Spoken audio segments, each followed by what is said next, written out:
All right, all right. Today we're very lucky everybody, lucky today to have a legendary Joshua. I'm gonna go through his resume, but if I went through the whole day, we'll never finish it. So I mean, this guy has done from when it comes to putting the pen to the pad, as far as design skills goes, as far as illustration goes, you can see on the screen the amount of skills and creativity he has from working from major networks, including Netflix. We're going to get into that.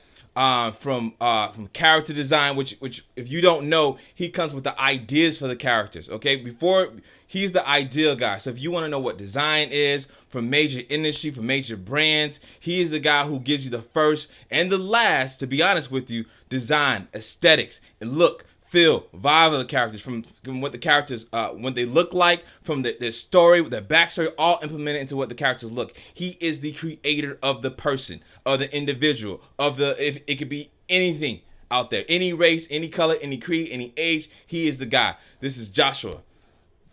Thank you, everybody. Hey, How's it thank you going? for having me, man. Oh man, I'm lucky to have you, man. Lucky to have you, man. I definitely Glad appreciate to you be taking the here. time. I know you got a busy schedule, but I definitely want to get into it. So, I guess my first question, my first question will be, how did you just take me from the beginning, coming out of high school? How did you get into it? Like, what was your first step? I mean, what was your first? I mean, even if it became before high school, what was your first step at picking up the pen and the pad? I was taught how to draw by my oldest brother, who passed away about a Mm-hmm. month and a half ago when I was in kindergarten. So Sorry to hear that. he taught me how to Wow, draw Garfield when I was wow. a kindergartner, and I love art, love animation, love Looney Tunes. You know, Chuck Jones, Disney, Mm, mm, obviously, mm, Stan Lee. So I mm, started just studying all of these different artists from back in the day, Glenn Keane, mm. just the OGs of the industry, man. And Bruce Smith. There's a lot of them out there. But Wow. once I uh once I started watching like animation and stuff, I wanted to be an animator. I knew I was gonna be an animator and be in the animation industry. Right. Uh, Even though I was an athlete first and I did all of that, I had an illustration background, so Mm. I was going to practice and then coming home doing my homework and then drawing. Wow. Always had art classes and stuff like that. So I just try to perfect my craft, man, and I'm still trying to learn as much as I can, and humbly asking for help, and reaching out to the OGs about what they think, and Mm. and stuff like that. And then I was living in Mississippi at the time in Right. Biloxi.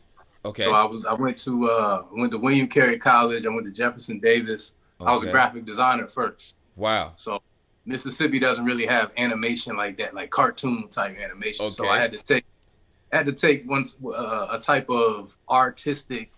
I had to study a major that I liked as well, which I love, graphic design, Right. and I still use it today. All my stuff, I try to make it clean, and I know. Yeah. fonts that font choices, about it. And Yeah. Yeah. Your topography so on your website is amazing, by the way. absolutely, thank you. So I've been studying all of that stuff, and I still had to take a bunch of illustration classes even for graphic design. Right. So I put that towards when I after Hurricane Katrina Mm. blew the school away, because it was Wow. right on the beach in Biloxi, and I got evacuated to Atlanta, Wow. where I went to the Art Institute. Wow. So once I got to Atlanta and I saw they had SCAD out here and the Art Institute and all of Mm-hmm. these different, Cartoon Network is out here, and Right. Turner, and Right. tons of animation studios. I was like, man, this is where I need to be. Right. Um, as it pertains to moving up and learning Mm-hmm. more about the animation industry. So graduated in 2018 from the Mm-hmm. Art Institute, which I'm very grateful for, man. I work full time at Home Depot. I ran Leonard Studios full Wow. time, doing artwork and graphics for NFL players. Wow. At the Um, same time, you was at Home Depot. Same time, man. Wow. Yeah, So you yeah. okay? Okay. And going to school full time and graduating with a 4.0, man. I think I got one Wow. B throughout my whole 4 years, and that was in Wow. 3D animation, man. So I'm not a 3D guy. I know how to do it. I'm not really good at it, but Mm-hmm. that's the only B I got. But I did work full time, went to school full time, ran Leonard Studios. Wow. Um, and now we here, man. Wow. I had the All right, so team. let me touch on some. You said your first time you was drawing, your brother taught you how to draw. Rest in peace. Garfield. You said that was in kindergarten, if I'm not mistaken. Correct. So you were putting pen at kindergarten. So that's were you like 8 years old at the time? If I'm not mistaken, 6 years old. I think about 6. Yeah, right, and that's usually and that's usually where kids start to realize, like, yeah, I like to do this. I like to draw. I like to color. Right. I like art. You know what I mean? So kindergarten is where you can kind of, teachers can see, okay, this one's creative over here. This one is, he like to stay to himself. This one, this one like to draw. Okay. And then me growing up, man, I never put that pencil and paper down. Used to get in trouble in class for drawing and stuff, man. Just so the passion. That passion was there since the beginning. You just knew that that's what you wanted to do. That's amazing. Because most people, they pick up something and then 5 minutes later, especially at a younger age, they pick it up and they want to do it, and then 5 minutes later they want to do something else. But you got something, you stuck with it, and so that showed me that the passion of what you wanted to do kind of stayed in you the whole entire time. That's amazing. Yeah. That's amazing. All the way through middle school, all the way through high school. So you have, if you want to count years in the game, you have a lot of years in the game, to be honest. So you went through certain waves and watching it. I imagine you watching cartoons on TV and like, okay, let me emulate that. Let me see what that style is. Let me understand the aesthetics, do research. I mean, the internet wasn't, when I was, we were around the same age, so the internet wasn't as available until we got a little older. So you was doing it. So I imagine you was just doing like pencil and paper. Is that pencil and paper? Yeah. So I started off with pencil and paper, and I come from a military background. Parents was kind of strict. Okay. So there were certain things I wasn't allowed to watch on TV, certain movies. But the stuff that I was able to watch, like the Looney Tunes and stuff like that, I was just studying and soaking it up like a sponge, man. Like, and that's why I fell in love with like traditional animation. Right. Classic animation. Classic, because I think people really have a true appreciation of it and the beauty of it, from the painted backgrounds to hand drawn. Oh. It's like, man, it's some gorgeous work, man. So that's where all of that came from, man. And I just kind of fell in love with it and wanted to continue to learn about it. Wow. Yeah, I definitely, 3D, I love 3D, but 2D to me is what 3D is trying to be when it comes to stylization, right? Because 2D has that it just has a flow to it. It's kind of like water. The imperfection makes it perfect. You know what I mean? And it's just the certain things that, I'll do 3D and trying to do stylized with so many different studios. It's never there. But it's just certain things that 2D has when you draw it. And I'm looking at your aesthetics and the shading and stuff like that, and the emotion that a character invokes. You know what I mean? Subtleties that an amateur just knows, it doesn't look right. But professional can kind of identify and says, okay, that's a mood. That's a vibe right there that you're portraying. The lighting, the way the shoulders are arched, and the eyes, and exaggeration. The having it a cartoon like, but not necessarily so exaggerated it's disfigured. You know what I mean? Because I think a credit to your work is that it's a more of a feeling for me personally. When I look at it, it's a vibe, it's a feeling. I can get it. I can kind of almost understand what that person is like, but just by looking at them, I can say, okay, I can almost hear a backstory on the character just by aesthetics, man. That's amazing. So let me. So you pencil and paper, right? So for those who really want to understand, because a lot of people want to know the details of like pencil. Do you actually use a number 2 pencil with traditional paper, or do you need to use a special type of pencil? Bro, let me be honest with you, man. I would draw with anything. Oh, wow. And until I got older, I didn't even know about these other blending tools. And it was either a pencil or a pen for me. Wow. And as I got older, as you get older, I think around high school, I started to really believe like, okay, I'm getting a little bit better. Right. I can start learning some stuff. And then I got to college and I started drawing with a pen because, you can't erase the pen. So I was like, let me see how good I am and what I've learned, and see if I can take that to a big writing pen. Right. And I started drawing with that, and I got artwork hanging up all in my house. Wow. Of my pen and ink, because I'm a pen and ink artist. I'm an illustrator first. So I mean, just for people who don't know, pen and ink is dangerous when you're illustrator because you can't erase. That's and something. erasing. That's something I've witnessed. Like pen and ink is like you got to know what you're doing before you put it down. One mistake and that's a wrap. You got to start all over. So that's just a credit to your talent, man. Because that's amazing. That's one thing I when I went digital, man. That's one thing I love is the fact that hey, Control Z is always there for me. I can always go back. I give you multiple save points. So that's amazing, man. That's amazing. So let me ask you this. So and when you're doing your art, how long did it take you to get like the stuff on screen? How long did it take you to get understand to invoke emotion using illustration? You know what I mean? Because I think drawing is a skill set, but drawing emotion for me personally is a talent. That it's kind of hard to, you know what I mean, to say okay, you know, it's a vibe, it's an emotion, and people can look at that and they can use different words to say the same thing. So how long did it take you to get that skill? And just talk about how did you get that skill? Yeah, that took me a while, man. Like I used to, before I started drawing, I used to just draw, just to draw. I love drawing like villains and stuff like that. So you look at my old stuff, it's a lot of angry faces and mainly a lot of men because I like we have a harder face and strong features are way more prominent. But I started to kind of study that type of stuff. And as I got older, I was like, man, let me, you know, and then I learned more of character design and what goes into that and the moods you're trying to portray and, you know, a style like this brother right here on the screen. I was like, man, let me, and I remember drawing this guy right there, the older guy looking at the butterfly. Wow. I forgot something bad happened in the world. Wow. And I was like, man, we need some daylight in these dark times right now, man. So I just started to learn lighting and, you know, mood colors, you know, blues. And I just did a bunch of studying, man. And I still do it today. Like I will never be content where I'm at, you know, so. Ever learn, that's key. That's key and it shows. Yeah, because I'm looking at the lighting, the mood, the emotion it evokes. It's amazing. It's amazing, man. It's amazing. So let's transition to, now you got your still frames. You got one frame. Now, how do you transition to animation? And then, what tools do you use? I know tools don't necessarily, because there's so many different tools out there. But everybody has their own specialty too, and the skill always lies with the person. But like, if you can just, for people who are curious out there, what tools do you feel like did you do traditional, like flipping the paper and then drawing and flipping again? How did you do it?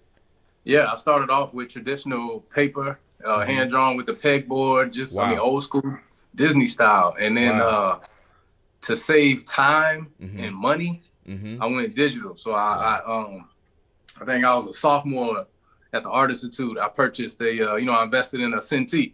Okay. So I got a 22-inch Wacom Cintiq, which is an industry standard type of tablet. Right. And I learned that just from being on LinkedIn, just watching, Pixar artists are using Cintiq. Disney's are using Cintiqs. You know, Nickelodeon, they're using these big Cintiqs. Right. So, I mean, it was a lot of money for a student, but it was, man, it's expensive, but you get that money right back. You make that money back with the artwork that you put out. Right. So I invested in a Wacom Cintiq tablet, and that just saves a ton of money and time, man. You know, and I tell people it doesn't matter what type of, I don't care if you're drawing on a door. If you can draw, it just shouldn't matter. Right. You know, I can draw with a paintbrush. I can draw with my elbow if I need to, man. It's like, if you know, it's what you learn. You just apply that to whatever material you're using. But me personally, so I went from paper to Toon Boom animation.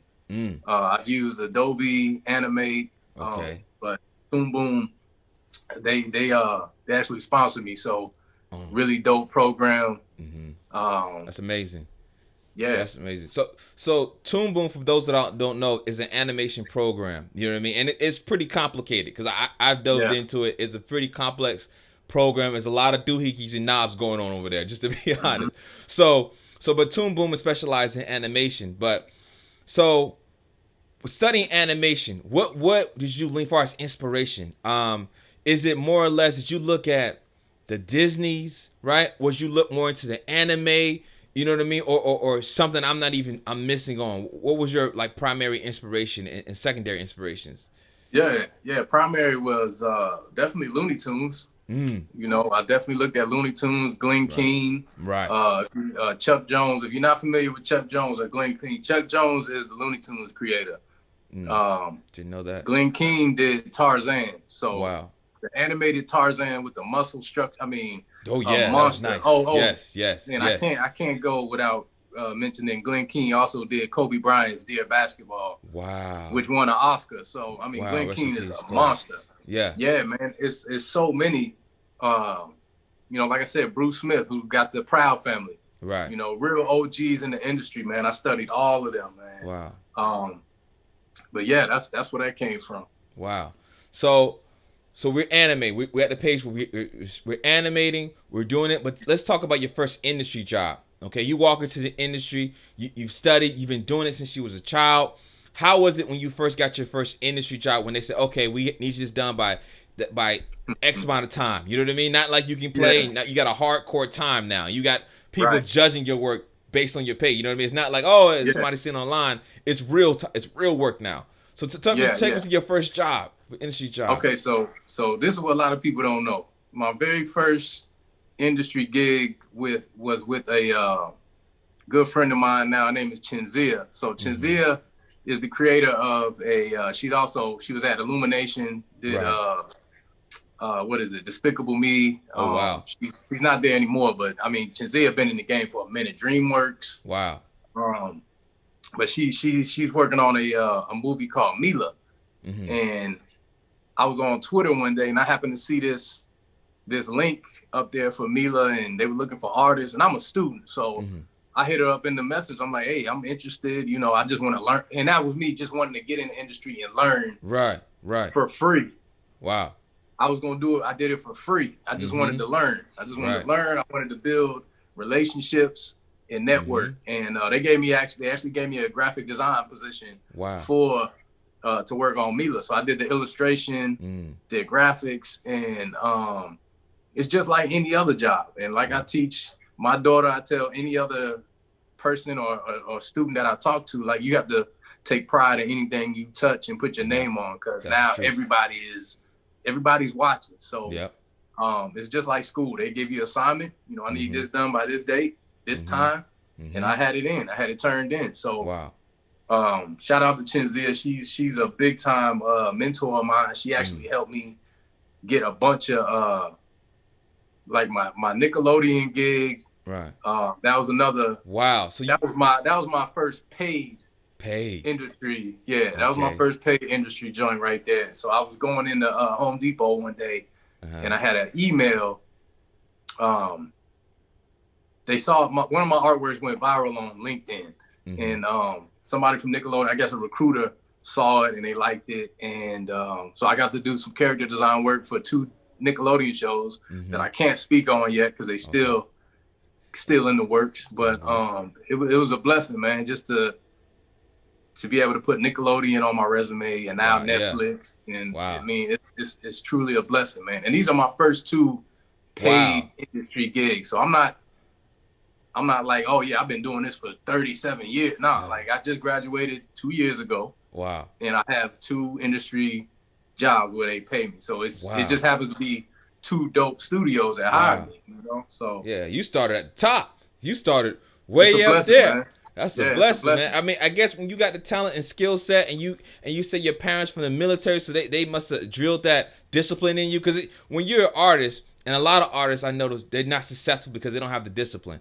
You know what I mean? What they want to do and what they got to do is like two different scenarios. You know what I mean? They have to align. If you want to do it, that means you got to do it. You got to be disciplined. You got to learn, like you was doing, studying your craft and learning how to be better, and never being comfortable with being at level A or level B. You just keep growing to you doing work like what you're doing. You know what I mean? Yeah. I think that's crucially important, man. And then you say you went to you started off.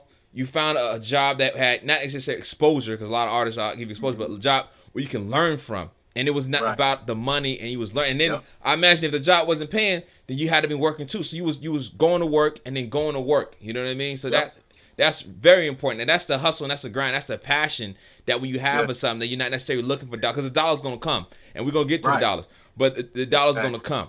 Hey, that's Win Bush out there. What's up, Win Bush? So, I mean, that's super important. Super important. From that, you go to Nickelodeon, right? You open the door. You start seeing. I mean, this is technically your first paid industry job, right? So was the vibe differently now that you being paid? You're like, okay, was it extra pressure walking, or you were at a comfort level already? Like, how was it for you? Nah, yeah. So both of my industry paid jobs are work from home. Even Netflix, like I work from home for both of them, especially during the pandemic right now. But with the Nickelodeon one, I always put pressure on myself because I'm a perfectionist and I take pride in my work. Like I feel like I said, if my name is on it, it's got to be dope, man. Right. And especially for somebody who's black in this industry. Talk about like our chances are not, our chances are very little. Right. So I have to make myself look good as well. So I always put pressure on myself. Nickelodeons, they kind of gave me a lot of freedom as far as, characters and stuff like that. But I still, and I tell them straight up, like, look, let me know if this is trash. You gotta, let's. I want to make y'all happy, but at the same time, let's help each other. And they did. We went back and we had notes, and like Netflix right now, man, there's a lot, even more pressure on me because the directors come from, like, these are some big time dudes, one come from Pixar. So that's all I can say about that. So they've seen the best of the best, so but when I have these weekly art reviews with Netflix, it goes great, man. And I'm very grateful for that. They love the work. Obviously you get notes back and forth, but it's all positive. It's all positive stuff. So it's just like I said, it's going back to college or school. You get a critique. Yeah. You get a critique from the teacher. With this time it's the director, it's the producer, it's all of that. But I love it, man. I'm learning so much. Wow. They love my artwork, so it's a blessing, man. Yeah. It's a win-win. I can hear from where you talk the humility in you, man. The humble enough, because a lot of artists have a similar issue where somebody critique their work and they take it personally, like it's a personal thing. Yeah, and art is personal. It's just representation of you, but at the same time, the only way to get better is to take the critique. And I know it had to be a good feeling when people that you looked up to said, "Man, this work is amazing." You know what I mean? Yeah. There had to be some level of validation there. You know what I mean? Because for me, when I did my first project, I had imposter syndrome. I was like, man, I'm not good enough to be here. You know what I mean? I was like, I'm just not good enough to be here. So I was working at the studio. I don't want to mention the name because I still freelance there. But so I was working at the studio and I did something, right? And then so they was like, everybody come around the desk. So I was like, oh man, it was like my first major thing. I was like, oh, I'm sick to my stomach. And so then everybody came around. I was like, oh, man. I was like, look, man, if you don't like it, hey, man, you don't got to embarrass me. So he was like, man, this is our, because you have the hero image. This is our hero image, this is our hero shot. This is what we're going to do. This is what we're going to base everything off of, man. Hey, I was so happy. I ain't going to lie, man. That was the most ecstatic feeling I ever had to get that validation. To feel like, not only am I good, that I can almost set the tone. So that's something, happened early in my career, but that's something I never forget. But I think a lot of, like you said, people, African-American people of color, whatever term you want to use, I think a lot of times in the industry, there's not many, you know what I mean? And so when you get in there, you got to, I feel like for me personally, I got to understand that I got to keep the door open, you know what I mean? Let me not, if my talent level is not there, that's one thing, but I want my work ethic to be there because it may affect the next person coming through the door. They might not hire another person based off my work ethic. So I definitely want to, is important, you know what I mean? Because I think back to Martin Luther King and all those guys, like, they died for us to have the opportunities that we have. So, you definitely got to put that energy forward. But hey, real quick. Yes, sir. I still, and what people don't know, once I shared I work at Netflix now. Yeah. I still work at Home Depot. So don't let that fool you. Like, I'm 15 years with Home Depot. Wow. I work full time at Home Depot, and then when I get off from there, that's when I do the Netflix stuff. Wow. I just stay up. Yeah, I stay up. Wow, you job. Stay up. So, wow. Yeah, man, it's you ain't playing. I mean, until I'm able to actually do it full time, which is the goal, and it's coming. I'm very close. It's just, it's very humbling, and I have no problem with it. Wow. It's hard work. That's why I teach my daughter that, man. She just turned 15, so I'm like, look. You got to go and get it, man. Yeah, it's not going to be easy. It's not going to be easy, but it's going to be worth it. There you go. You know, so it's definitely. I mean, I think you touched on it. I mean, you all these big names from Nickelodeon, from work for people from Pixar and whatnot, and you still because a lot of people wouldn't tell you that. A lot of people are like, yeah, you know, this and that, and they'll never mention. But the fact that you mentioned that, it just lets you know that's how humble you are, man. But let's talk about this Netflix situation. Let's talk about. I'm gonna switch screens here, but we're gonna talk about the Team Supreme, right? Yeah. Which is I would prefer for you to explain it. You get into it and just kind of tell us about your personal project you got going on here. Tell us about Team Supreme. Okay, so first of all, Team Supreme is not on Netflix. So that's not what I'm doing at Netflix. I'm actually working on a feature film for another thing. So Team Supreme is still in development, still being pitched, but it's about a group of kids who have a disability or a medical difference, and that difference is their superpower. Wow. So where people would see somebody with autism as a disability, I see it as a superpower. Wow. And all of these different disabilities, like, I thought it was just ridiculously amazing how what we call a disability, like the stuff that they're capable of doing and learning. And I seen this kid, you might have seen it on Instagram, man. He went viral on Twitter, but he's a Rubik's Cube artist, and he has, I think he's dyslexic, but he draws, I mean, he uses Rubik's Cubes, and he does these huge murals. And I'm looking, I'm like, man, I can't do that. Wow. And I know how to draw. You know what I'm saying? Like, it's the way their mind works is beautiful to me. It's so amazing. I wanted to do something really different.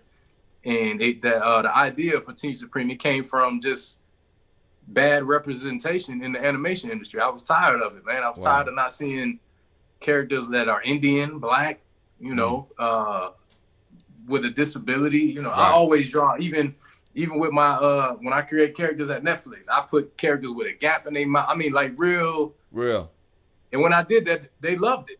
Wow. They loved it because it's realistic. You know, people don't have perfect teeth.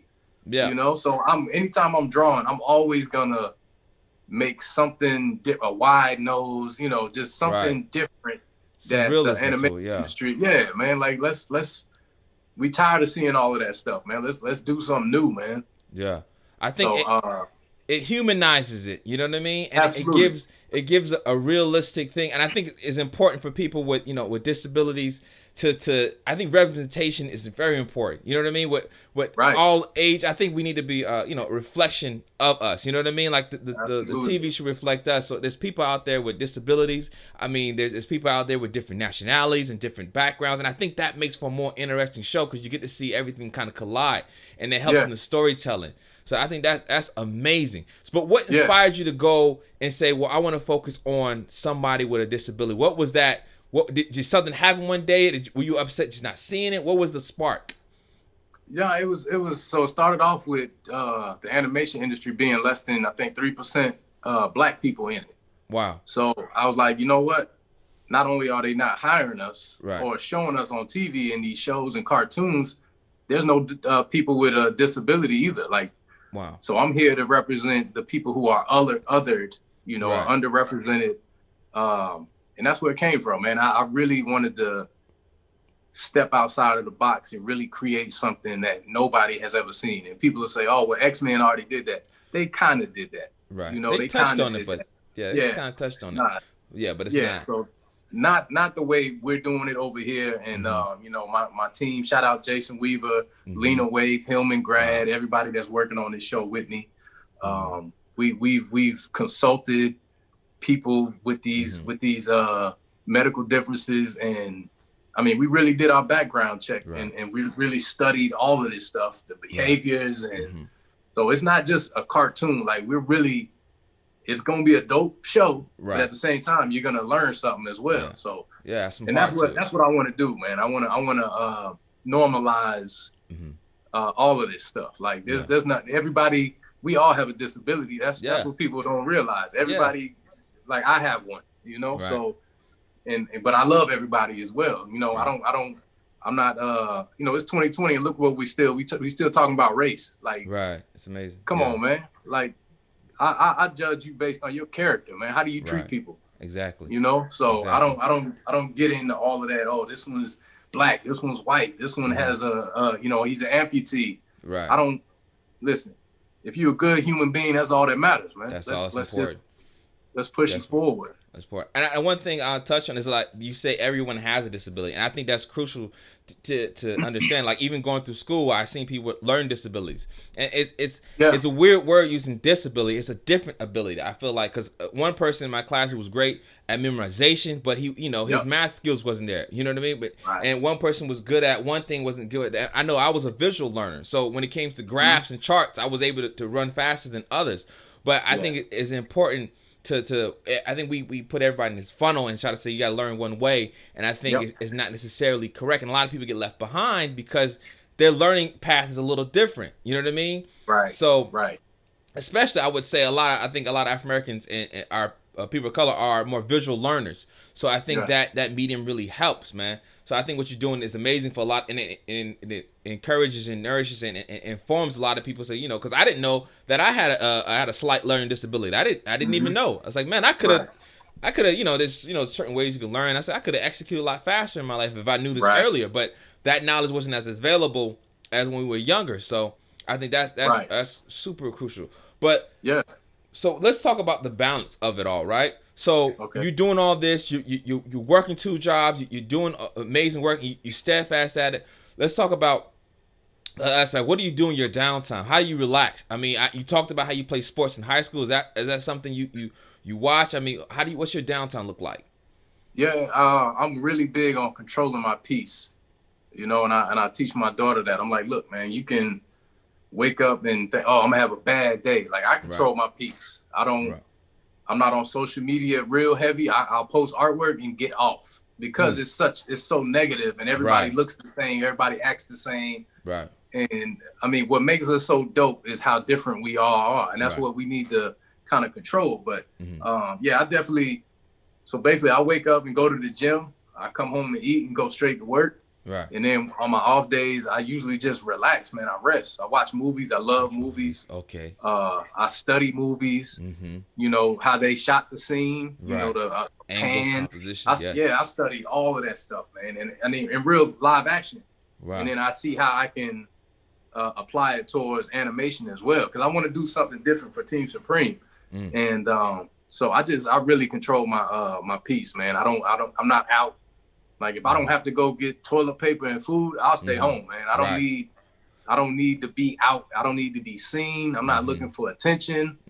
I mean, you know, I drive a 2015 Corolla that's paid for, man. I don't try to get into all of that stuff. So I really control my peace. Wow. You know, I think that's important nowadays. And really quick side note, Wimbush said, and I can vouch for Wimbush. He's an amazing 3D artist. I mean, he's doing things at the cutting edge of 3D, to be honest. So he said, hey, let you know if you want an animated logo, then he's your go-to, and I can definitely vouch for him. So, shout out to Wimbush. Yes, sir. So on top of that, you talking about controlling your piece, because I think today with the situation going on, it's a heavy. I mean, being online and social media. I mean, anybody, like you said, I think that's an excellent strategy. Is stay away from the negativity, because if you're engaging with it, you're gonna be affected by it. So I think you touched on something really heavy there. I know myself. After a while, I have to tune out. You know what I mean? Because it's such a heavy thing. But I think that's important, because as an artist, I think we may necessarily feel it a little deeper than others. You know what I mean? So if somebody else is like, because I think what hits you, I think as an artist, and correct me if I'm wrong, but if you see something going on in the world, it reflects in your art. Like you mentioned the one with the older guy and the butterfly. You see, you know, that touched you, and you something going on in that moment. So I don't think you want to bring in so much negativity. It's going to throw off your vibe, so to say. So let me ask you this: with the COVID situation, how has that affected your day to day? Has that caused you to switch up a little bit? I mean, has it affected your employment? How does it affect you? Nah, so the only thing that changed, you know, my job never closed. You know, Home Depot never closed, so we have to wear masks now. I don't like that, but it's unfortunate, man. To be honest, you know, and it starts with the leadership that we have in the world right now. Is just, you see what's going on, man. Yeah, it's chaos in the streets, to be honest with you. It's very frustrating. It's unfortunate, but I still I feel like this, man. Nothing is gonna stop me from being successful. Right. I don't care who's in office. I don't care what's going on in the world. I'm built like that. I'm gonna go get it regardless. Right. Nobody. Right. I love art. I love animation. I love Team Supreme. I love people. I want to win for us. You feel me? So definitely. like I don't let, oh man, it's 2020. This is happening. My brother died. I'm done for the. Nah. I'm having a great year. To be honest, 2020 one of my best years, man. Wow. You know, so I'm like, I don't let these things like get to me. Like I said, I control my peace. Right. So let's get to the business aspect of it. Do you feel that it's better to go agency, right? Or is it better to freelance to get that quick experience? Because you get that one-on-one customer, and even though the customer is not knowledgeable, right? Do you feel it's better to just go? Because when you go in the agency, they know you have a creative director. They know what tools you're using. They have well, hopefully they have an understanding. Sometimes they don't. But when you're freelancing out there, there's a lack of knowledge. And how do you deal with freelance inquiries? Is that something you dive into? If you could speak on that. Yeah, to be honest, I've always done everything myself. Like I never had an agent or anything like that. And I didn't even know there was like art agents. Wow. You know, I didn't even know, oh, I need this to do that. I went and I guess you could say I did it the hard way or the most organically. Right. I use social media. You know, social media is what I use it as a business, which is what it's for. Like I post my artwork. I use the little hashtags like you're supposed to, and hopefully people see it. And the right people see it. And that's kind of what happened to me, man. I'm big on LinkedIn. And I'm always trying to network with people and meet people. Right. But yeah, I can only speak on what I did, which was not, I don't have an agent or agency. So never have. Never have. Well, have you done any freelancing with people to hit you up? Like your work is amazing. How does that? Because I know a lot of people are trying to navigate that field of freelancing with individuals, and because there's a lack of knowledge there, right? They don't know what's 2D, what's 3D, what's stylized, what's a rough draft. They don't understand that aspect of it. So how did you, in your experience, how did you navigate those waters? Yeah, it's kind of difficult. But just like you said, like people will come to me or come to you for work. Like Netflix came to me for freelance character design, which is fine. Nickelodeon came to me for freelance. That's fine. So I tend to go for the big, swinging for the fences, so don't think and only because and only because they're really paying a lot. Right. You feel me? Right. So it's like I could take these little jobs, I can do these little book illustration jobs. That's way more work than the money is. It's not an equal that's why I don't do book illustrations. I probably never will, other than Team Supreme or something like that, a comic. Right. Because the money doesn't equal out to the work that I have to do, and I really don't have the time for it. But when I get these big contracts and I'm able to put Netflix and Nickelodeon on my resume, that's kind of what I go for. So I just sit back and be patient, man, and continue to grow and learn as an artist. That's awesome. Just patience, man. Patience is the key, really. That's awesome. So let's talk. Speaking of the art, how do you get inspired per each character? Because you have we talked about it, but each character has such a different vibe. And even me, be honest with you, I'm working on Unresolved, and I'm still trying to to appreciate it. I'm still trying to get that, because each of your characters have a vibe. You know what I mean? How did you? Do you I know you pick up different aspects of real life people, but how do you necessarily get inspired per character? Is it how does your inspiration go? Like I watch a lot of stuff.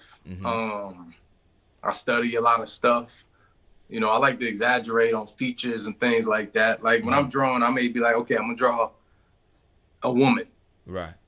But the woman that I start off with is totally different from the woman that is the end. Like I'll draw a bunch of garbage at first just to sketch stuff and get my just to get stuff out. And then I'll kind of, okay, it's starting to look like something. I can color this in. I can shade the lighting like this. I can do this. I can have her. I can change the adjustment of the lighting to where the mood looks kind of bluish, and so she's kind of sad Right. You know, right. or maybe Great her techniques. eyebrows were straight across, but now I want them kind of sad looking. So I study a lot of stuff. I look at a lot of stuff. I have a lot of books. I look at other artists. It's so much, man. I learn from life, man, and that's where I get inspired from. Right. So, I mean, your work is so top notch. How what criteria you use to critique your work when it's up there? Like when it's, because your work is amazing. That's why major agencies contact you. But at the level you on, how do you critique your own work? Right? How is it like? I mean, how do you? Because it's like I was watching Jordan, and it's like Jordan used anything to inspire him. Just to stay relevant. It's like, so how do you, looking at your work, how do you know it's not up to Joshua's standards? How do you know, well, I need to, see what I'm saying? Like, how do you get to that critiquing part of your own work when you're such top notch? Yeah, I appreciate the kind words, man. I appreciate that feedback. But I'm like I said, I'm a perfectionist. I'm not perfect, and that's kind of a downfall for me. I really try to, do things so perfect that it's not good. But I kind of got a chip on my shoulder, so I kind of base my artwork off of other artists that have been in the industry before me, right, or have been picked over me. Ooh. Like, I have no problem with an artist getting hired because he's better. That's great. Right. But when they get hired because they're not Black, that's a problem for me. Wow. I feel like I can compete, and that's what I look at when I see these artists on LinkedIn and stuff. I'm like, man, that's dope, but I can do that. Yeah. So what's the issue here? So yeah. So now I really try to go all out with my lighting and all of that stuff. Even when I had to turn in some work for Netflix, when we do our weekly review, they tell me to do roughs and stuff, and they were surprised by my roughs, because my roughs didn't look like everybody else's roughs. Okay, but they're roughs for me. Oh wow. That's just my that's how I do my roughs. Right. But nah, man, like I said, I got a good chip on my shoulder. Obviously, I'm a competitor, man. I'm an athlete too, so I like to compete, man. If you say you good, I'm gonna say I can compete with you. Let's go. There you go. And it's just me being a competitor, man. That's all. Wow, that's important, crucial, because the industry is very competitive, so you have to keep that competition in you. Right. So I know a lot of illustrator artists talk about I mean, it's easier to, like, okay, they show you, say we want in this style, we want in that style. It's easy to adapt different styles.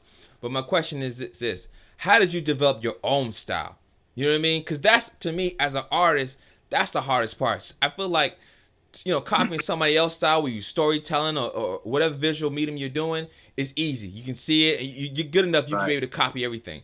But how do you develop your own style and have it to be like, okay, I know that's a Joshua, that's Team Supreme there. They're copying his style. How did you get to the level? I mean, how did you identify your own style? How did you do that? Yeah, I didn't even think I had my own style until people would hit me up and was like, yeah, we knew that was yours. And I didn't know that was mine. But wow. Organic. For other people to be able to recognize my work, I love it, man. And I'm really grateful for that. I didn't know I had a certain style. I just try to learn as much as I can, man. Different techniques and stuff, man. Even when I'm coloring and doing the lighting, I try to just draw what I like, man. The features, I try to enhance these features and exaggerate long necks, strong cheekbones. And then some people tell me that I draw kind of like an architect. So my lines are really precise and clean. So and I can see that. I'm pretty big on penmanship. Yeah. Like and that probably comes from the graphic design and all of that stuff. You're doing these straight lines and straight edges. So I try to draw really clean. Yeah. Even though it's still loose when I start with the roughs and stuff like that. But yeah, that's where it comes from, man. I try to do stuff that's different too, Wow. That's what's up. So let me ask you this. If somebody coming in and say, man, I see what Joshua's doing. He's such an elite status. How do I, coming out of high school, how do I become the next? What piece of advice would you give them coming out of high school? They've been drawing a little bit in high school, but they're not at that level yet, and they want to get their skills level up to where you at. What advice would you give them? becoming a good artist, all it is what do you call it? It's just practice and repetitiveness. You know, it's just repeating and just kind of learning. I just practice. Practice, crucial. I think, yeah, like AI, man. I think a lot of kids and students, they're gonna have to get off social media, and I think that's the problem, man. It's so much distraction these days, man. It really is. So they're not quite into that grind like they should be. Like soon after my brother passed, that's when Netflix hit me up. Wow. They were like, man, when are you, you know, we need 2 weeks? I'm like, man, I'm ready to go now. Wow. Let's work, man. Let's work. Because I feel like my brother would be like, Jay, I'm getting you on. Let's go. Wow. This is what you wanted. Wow. So it's and that's truth. I want to be an animator and be in this industry to make a difference. Let's make it work. I'm not going to let anything stop me. And I think that's where the younger kids kind of, you know, they can get one no and get disappointed. You know, man. Yeah. I've been told no. Listen to this. Every studio in Atlanta turned me down. Every single one of them. Every single one of them. And that's fine because the bigger, you know, LA studios hit me up, you know, and it's unfortunate that I live in Atlanta and none of them reached out, but it's everything happens when it's supposed to and how it's supposed to, you know? So I'm not. I mean, the biggest studio it's funny that Atlanta turns out, but the biggest studio, that's the go-to. Everyone wants to work for Netflix. They're the gunners right now. I mean, that's crazy. Yeah. The biggest studio, I would say, honestly, the most innovative studio, the most prestigious studio, you know what I mean? The Louis Vuitton of studios is Netflix, right? That's where everybody wants to be. Even, I would say, Pixar, as crazy as the work they're doing, if you ask a young artist who you want to work for, Pixar or Netflix, it'll be a hard conversation, to be honest with you, because Netflix has that high visibility, you know what I mean? And putting out projects on the weekly, it seems like every week they're dropping a new project versus, you know, some traditional like Pixar, they're dropping theirs, I guess, every 6 months or something like that to the sort. Right. So, I mean, it's just a testament to your talent, man. It's just a strong testament to your talent. So, we talked about, let's get into the technical aspect a little bit. So, are you a PC guy or are you an Apple guy? Which one? I use them both, but at the house I have a Mac. A Mac. So, and you talked about the Cintiq, if I'm not correct. So, do you still draw digitally now, or do you are pen and paper? I do both. Like it depends where I'm at. Like I went to go get an oil change 2 days ago, so I brought my sketch pad up there. It was an hour and a half, little wait. So I'm always gonna be drawing people, and I just didn't post the work. But but when I get home, like digital it's more convenient. It's quicker. You know, I can color a lot faster, paint. You know, uploaded already. Yep. Absolutely. Yeah. Understandable, man. That's amazing. That's amazing. So about Team Supreme, your goals for Team Supreme is it straight distribution? You trying to do I don't know why I always assumed it was a series, right? It was a series versus or do you see movie? How do you see it? You doing it traditional 2D or a hybrid of like a 3D 2D? How do you see it going about? So I see Team Supreme as, first of all, I didn't care if it was going to be a live action or animated. I didn't care. I just wanted to get the message out. Right. I wanted the message out. But obviously 2D.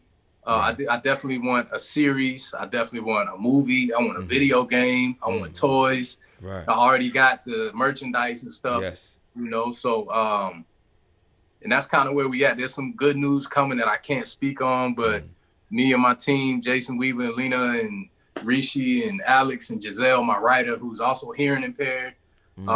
She actually writes for Disney. Shout out to Giselle. We got some good news coming, so everybody just stay tuned, man. Wow. That's awesome, man. I was trying to get an exclusive, but I'll hang tight on that one. But not yet. I can't tell you just yet. Good news is good news, though, man. And that's awesome because I feel like we talked about it, but I'm gonna say it twice because it's important. I feel like Team Supreme is one of those projects that is all inclusive. Excuse me, that everybody needs to watch, and I feel like just based off your humility, it'll show some moral. Like I feel like right now we need some of that that core vibe, some of that soul back into things, and come back that life back into the character. Yeah. Because I was growing up on X-Men, and X-Men had moral lessons in them. You know what I mean? I don't know. Are you a fan of Japanese anime? I have seen a few. Yeah, I've seen a few. Right, because I think Japanese anime has a lot of similarities to yours when it's not necessarily about it feels like it could be for adults. You know what I mean? It feels adultish. Yeah. You know what I mean? It has a strong following. I think a lot of the core values of living life and not just cheeky stuff. You know what I mean? It has a real life thing. I think yours, just off the visual of having real life people and different, people with different disabilities or abilities, I think that speaks to it, man. So if it's not too much, can you tell me about the main character, the dude, the scene like the older one around the kids? What is it? I don't want to break down the story, but what can you say about it? I guess you're talking about him back here. Yes, sir. Yes, sir. Okay, yeah, that's Dr. Jackson, and I actually created him. He's based off my best friend that was killed in 2008, Brent Jackson. So Brent was a good dude, man, and he loved kids and people in general, and that's me keeping his name alive and his whole look and important. He's the overseer of this team. Right. So I can't go into too much detail, but he won't have any superpowers. At first we were gonna give him superpowers, but we want the kids. We want the kids to be the main one. So we got a dope story, and my team and I. So I'm super excited about it. Wow. But yeah, he's just the overseer, and just based off my best friend. Wow. I noticed a parallel when something happens. You don't use that to motivate you. You know what I mean? A tragedy, your best friend, your brother. I mean, these are big woes to me personally. But you use that to motivate you going forward. And I love what you're doing, keeping his name alive. You know what I mean? I think that's important, so people can, even if I've never met him, but I get to meet him through the character. I'm sure some of the similar qualities, and I think that's super important, super crucial, man. I think that's the best thing, man. That's the best thing, man. Well, man, I don't want to take too much of your time. I told you it's going to be 45 minutes, and I try to, even though we went over a little bit, I try to, because I know you busy schedule, and I know you got a lot going on. I know you're developing projects. Some you can talk about, some you can't talk about. But I would love to have you. One last question they want to ask.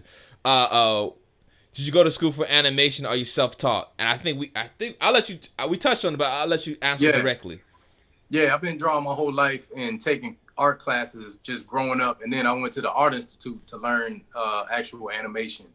You know what question that you didn't ask me? What's that? Would I recommend online school or 4 year? Yeah, that's a good question. And if I had the chance to go back and redo it, I probably would do online stuff. And I'm gonna tell you why. I don't know if y'all are familiar with a guy named Aaron Blaze. No. Aaron Blaze did Beauty and the Beast. He did The Beast. Classic. So he has a dope online course called creatureartteacher.com, and he has a whole character design, animation, traditional animation, digital painting. I mean, it's like $300, but come on, man. I saw that after I graduated, and I was like, man. Yeah. I could have saved 40 racks, man. Wow. Don't even talk about school. It's so expensive, man. But I think I think we're living in a different time now, right? Where knowledge is available, right? Any question you can YouTube. I think I had an issue with my car, and I just typed in the model of my car, and I was able to, fix it. Yeah. Otherwise, I would have to go straight to the mechanic and trust his word in comparison shop. But at least I was able to identify what my problem is, so I could there with some knowledge base. And I think that just speaks to the testament of how technology has allowed people to empower themselves. Just for us to connect. Me seeing your work and being inspired, I said, man, I got to reach out to this guy. It bridges the gap. You know what I mean? I think that's so crucial nowadays. And I think we can use it. Absolutely. I mean, it can be used for bad. We've seen it used for bad, but I think it can also be used for so much good. You know what I mean? And connecting artists together. That's another thing I think has to change is when people need advice in the industry. Like some people like to hold the information in, like they, I'm not gonna give them advice. They can learn on their own. I'm gonna charge them. Like I give out free. If I learned it, I'm gonna give it to you. I don't have time to I'm here to change the narrative, man. We here to help the next generation move forward. So keeping all these secrets and stuff, I can't stand that, man. Yeah. We got to do better. If you have knowledge, share the knowledge. There you go. Yeah, share the knowledge, man. So my father, he told me, when you make it to the top, don't forget to send the elevator back down. There you go. You know, so next man up, next girl up. I heard a saying a while back, I'm not going to quote it correctly, but the only way to steal knowledge is to not pass it on. You know what I mean? So that always stuck with me a little bit. But that's crucial, man. I think that's crucial. Somebody asked me the other day when they found out I was going to talk to you. They said, are you going to do a class? Speaking of knowledge, are you going to teach, have a class for people who want to design and just teaching something? Because people love your style and love your work.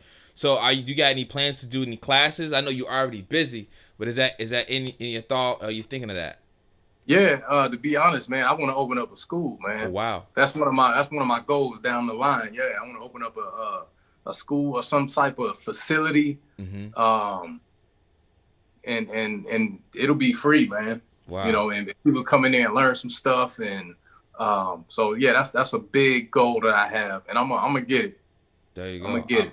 Well, look, I'll be your first student. I want to learn how to do some stuff. I'll sign right up. I'll be the first one in the front of the class, pencil and paper, because that's one skill that eluded me, especially in the design industry. To be able to illustrate, that's a skill that it's a parent skill that it can fluctuate through all from doing 3D modeling to whatever you're doing to doing film and understanding lighting and understanding character design and to even doing apparel and when you're designing having for movies and film and your character come in, what clothing to put on them, how to tell them to arch their body, how to understand. So a lot of that comes from the principal knowledge of illustration. So I think it's very important for even if you're not an illustrator or don't want to be an illustrator to get that knowledge, because I think it's transferable. Like you say, you watch movies and you was able to take knowledge from that and bring it into your field, which is crucial and it's important, man.